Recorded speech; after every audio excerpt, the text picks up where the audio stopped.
Double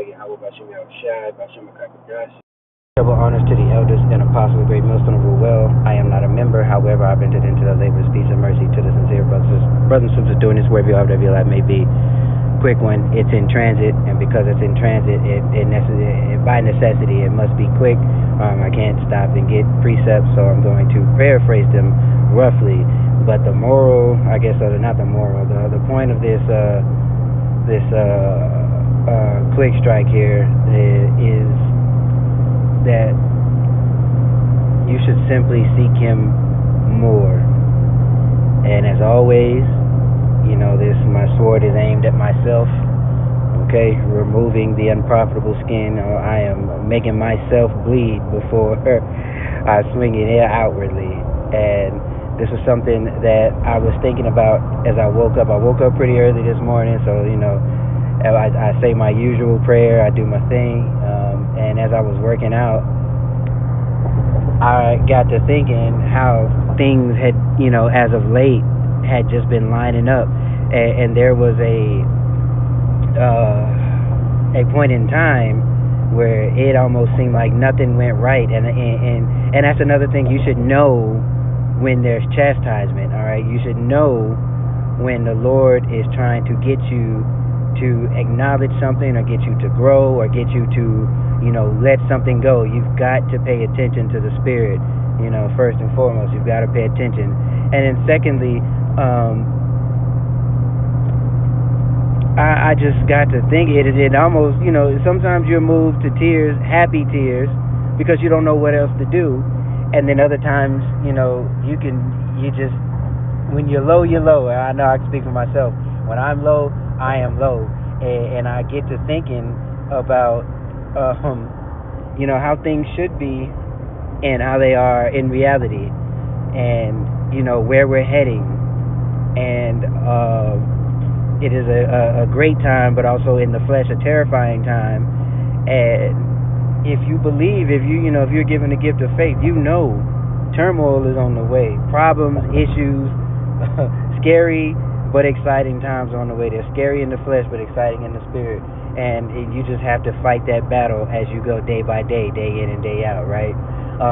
But my original point here, what I need to get back to, let me get to the point, is that when you think about everything, every situation the Lord's pulled you out of, every situation the Lord put you in, or put you in position, pulled you out of situations and put you into positions to where, you can better serve Him, or sometimes you just don't fire and you feel it, and the Lord does those things for you. And even when He doesn't, even when you're sitting in a sticky situation, your first mind should be, the water Yahweh about you outside, that you didn't just pull my card and take me out. I have a chance to grow. I have a chance to learn. I have to learn from my mistakes. And you meditate on that, and it should make you want to seek Him more. And the scriptures do tell you, if you as much as you go, roughly paraphrase, as much as you went off, seek Him 10 times more. And we all fall short daily on some point, in some way, shape, or form. We fall short. I know that for damn sure I do. But the mindset that I know for a fact through the Spirit that we should be in is that even in the low, you should be wanting to seek Him more. How can I do better? Being better than yesterday's you. And I think that's the title of this Intransit. Be better than yesterday's you. If you're gifted with another day, try to do something better than you did before. I know my struggle, and I don't want to make this about me, but I can only speak to my own issue. I struggled with keeping the Sabbath properly, and each time, when I tried to get something right, the Lord saw that I was sincere. He gave me a little, a brother would do a lesson, and then it would come out of the blue, and I would see, okay, then I didn't do that right. Let me do this right. And if I got that, then I would learn, I did something else wrong. And the Lord kept presenting these things to me through the prophets, through the men of the Lord, through these videos. He kept presenting things to me to correct. And when I look back on that, I even feel like crying now, because it's who are we? We are finite. We are mere mortals in this flesh, at least at this point in time, and the mercy of the Lord is so great. And it also should bring you to repentance.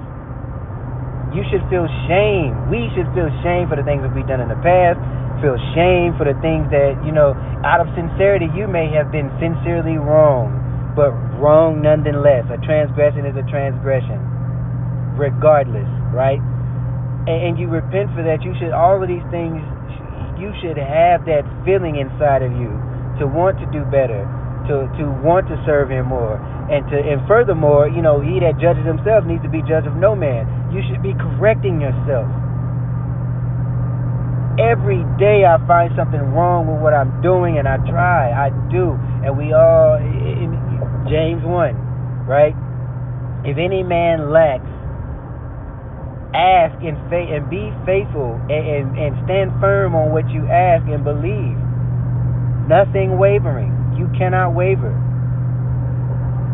And every so often, Satan will try to put a seed in your head. What if this ain't real? What if all of this is a simulation, and you're just a person in this particular trap or group or whatever, and you can't let those thoughts take hold. All right, the very first, and I know I struggled with that in the beginning, and then all you got to do is stop and think. That weird time, whatever happened, where you needed some money and some money appeared, you needed some food, or you blessed somebody, and next thing you know, there was a glitch in the app when you're trying to order groceries, and now you got double groceries. It'd be little things, they're not little at all, but I'm just saying, in the grand scheme of everyday life, it's the little things that we overlook. You have to think back on that. Let that be your strength. Let that strengthen your faith. Let that strengthen your resolve. Because the times we're heading into, the scriptures tell you that it's going to get so wicked, an angel will have to come down. Just like when you used to see in the Old Testament, and our forefathers thought that they were about to die. They thought that they were going to be smitten. A primal fear came over them when an angel came in their presence. Now, how much more the archangel Michael will have to step in? Because this devil, he don't stop. Look what he's doing now. Imagine when he gets just a little bit further, when he gets, when he thinks he's going to be able to settle on his leaves.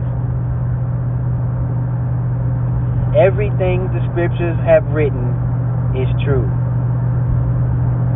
Always has been. It always will be. You cannot let naysayers, you cannot let the incredulity of others, the unbelief of them shake your faith. If it is, you've never had it at all. Think about that. Ponder on these things that I'm saying. And again, I am talking to myself as well.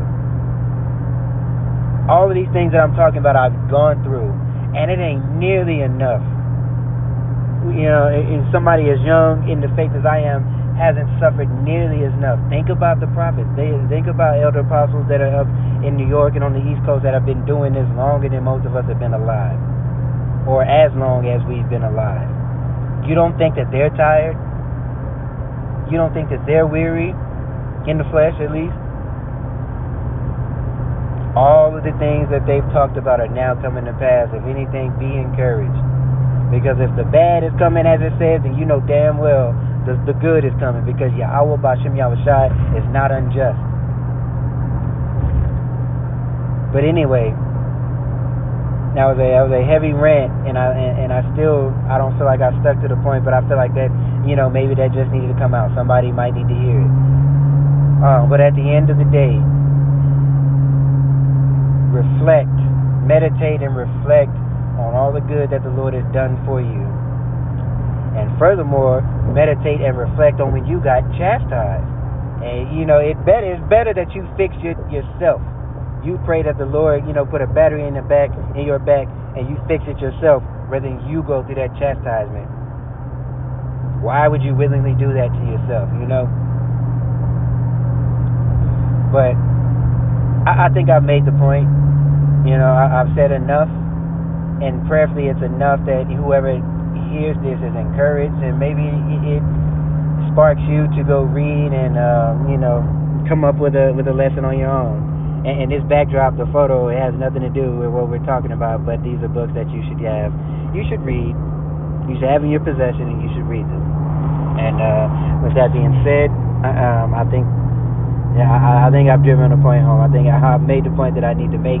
I'm trying to go over in my head. Maybe there was something that I missed as I was thinking and as I was meditating, but no, I think we're good here. And I just want to reiterate before, I bid you a healthy, happy shalom and that mercy touches you and your family and your household. I'll just reiterate. Think about all the good that the Lord has done, and think about everything that you've gone through as a chastisement. Let it be your motivation. Let that strengthen your faith. Let it strengthen your resolve. Let it help you use it as a vehicle to grow and get closer to Yahweh Bahashem Yahweh Shai. And again, I am preaching to self. We've got to do better. We've got to push. We're so close. Just keep pushing, brothers and sisters, whoever's sincere, whoever happen to hear this.